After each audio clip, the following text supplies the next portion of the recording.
Our vlog for today is the picture. Let's go! Good day everyone, mga ka-chair. How are you this time? This is Madam Chair and let's go with me. We can explore the tram. Go to the peak. They called it tramway peak. Let's go! The peak tram is the highly recommended way to go to the peak.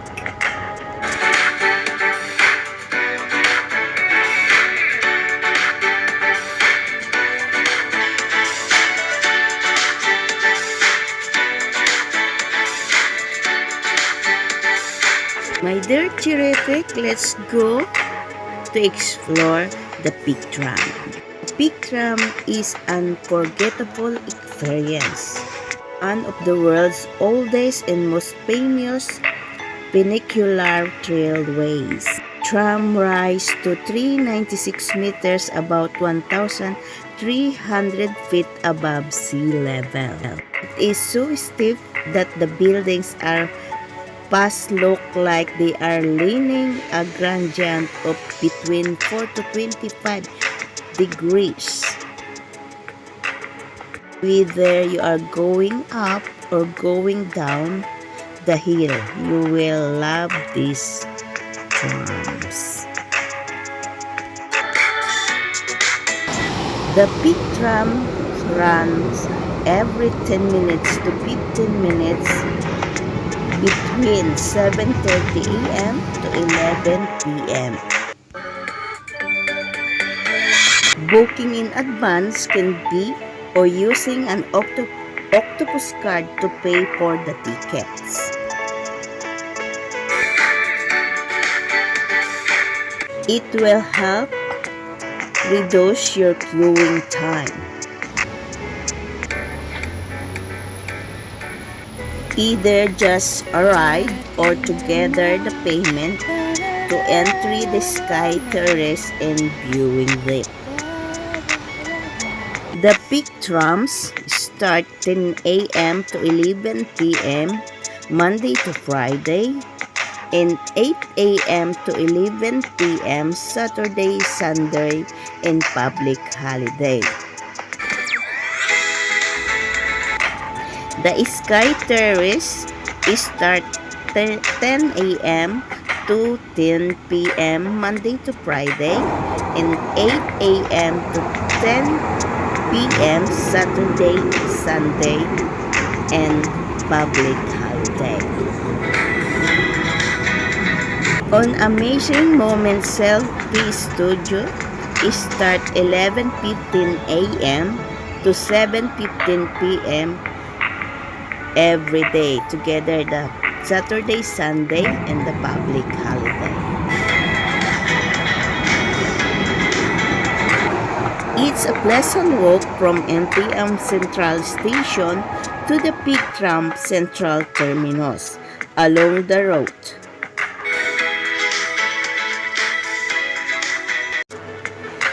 There are a few famous Hong Kong landmarks from Central Station.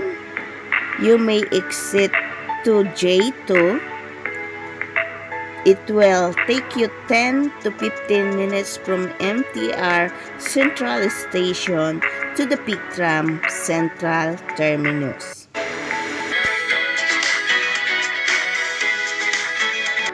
According to a study of the Hong Kong University, passengers riding on the peak tram will experience a spectacular visual illusion.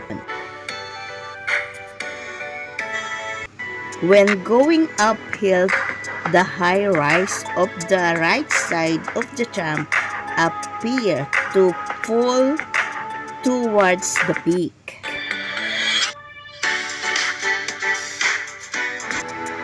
The peak tram is highly recommended. The tram ride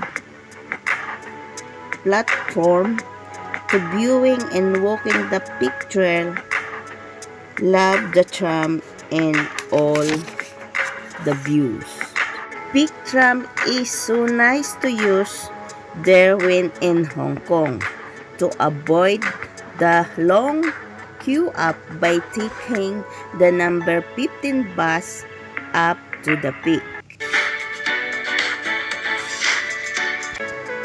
which take you all through the beautiful countryside and less spectacular views of the city. The peak tram is a most passenger agrees the only way to truly experience the beauty of Hong Kong.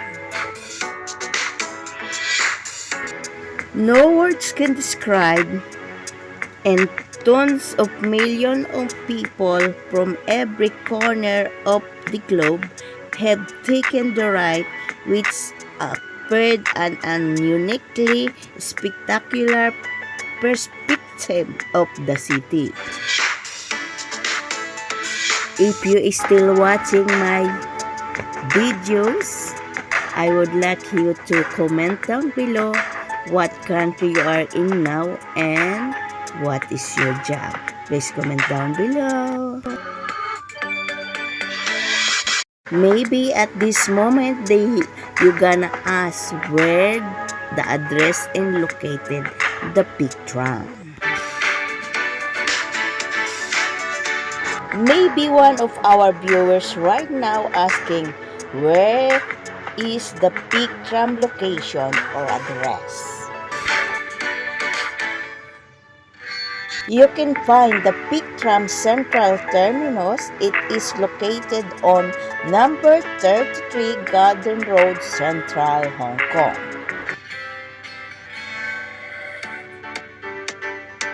And everyone asking, what can we see on the peak after we ride the peak tram?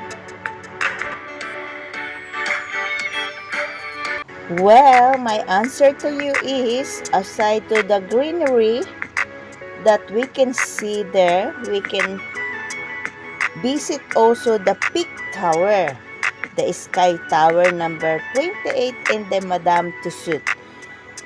That all the global famous people, they have a Madame Tussauds there in Hong Kong.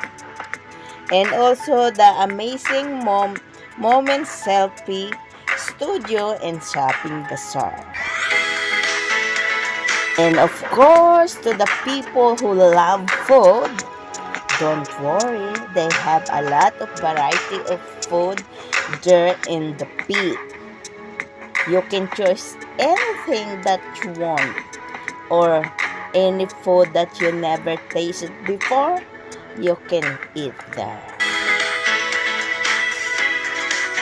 And maybe other asking also, it is also okay to the children or to the old person or the people that cannot walk?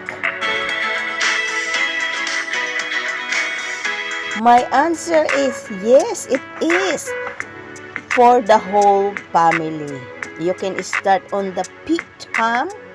You can having a video or picture while riding on it. You can see a lot of people walking toward the mountain or toward the peak. You can get the scenery of all the buildings, all the animals that you can see there, especially the baboy ramo or the wild pig. You are lucky if you can find that in there. And I will advise to the people who have dizziness, especially in the high peak or high location, you must bring the plastic bag or the medicine so that you are not vomiting or something. If you are a dizzy person, you can bring that one also.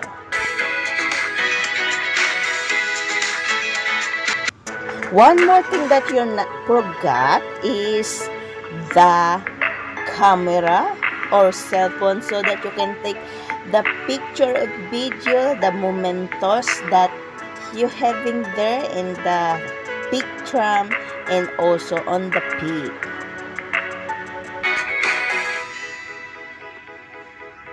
If you are still watching this video, are you been in Hong Kong before, or how many times you been here in Hong Kong, and what place in Hong Kong you are visiting already, and what is your favorite place?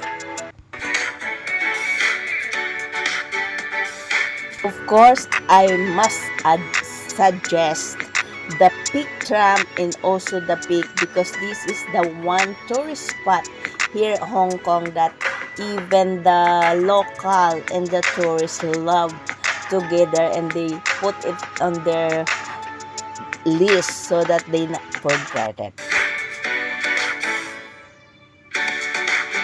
It's good to be there if not cloudy, if the sun is come out, or not foggy, because the scenery of the Hong Kong side, of the views of the Hong Kong in the water, in the sea level, you can see it on the peak, especially if you go in the view deck or in the peak terrace. I cannot say how much the price, because one of a sudden is getting higher, especially in the peak season. So must search it on the internet how much it the cost. It's much cheaper if you buy a ticket earlier before you go there. You can bring even the babies, because you have a lot of tourists and local people bringing the whole family. They just bring the things for the babies or for the old people, so that if you are finished on the peak, you can go around, because they have a mountain that you can walk, I mean, or Inyo po bang go nagustuhan ang walk to ibinahagi the natin ngayon? Kaya Victoria welcome Peak po kayo also. That dito is sa very Hong nice place. Kong. So that's all for now, my dear Cherubic. I hope you like our videos for today and you have knowledge about the Trump Peak, going to the peak, and if you visit Hong Kong, why not one of this day. So if you like our video, please like, share, and comment down below, and of course don't forget to hit the notification bell so that you are more updated to Madam Chair channel. And see you next time, and abangan nyo po what our next video for our Madam Chair channel. So to all the people, bye and God bless us all. Bye!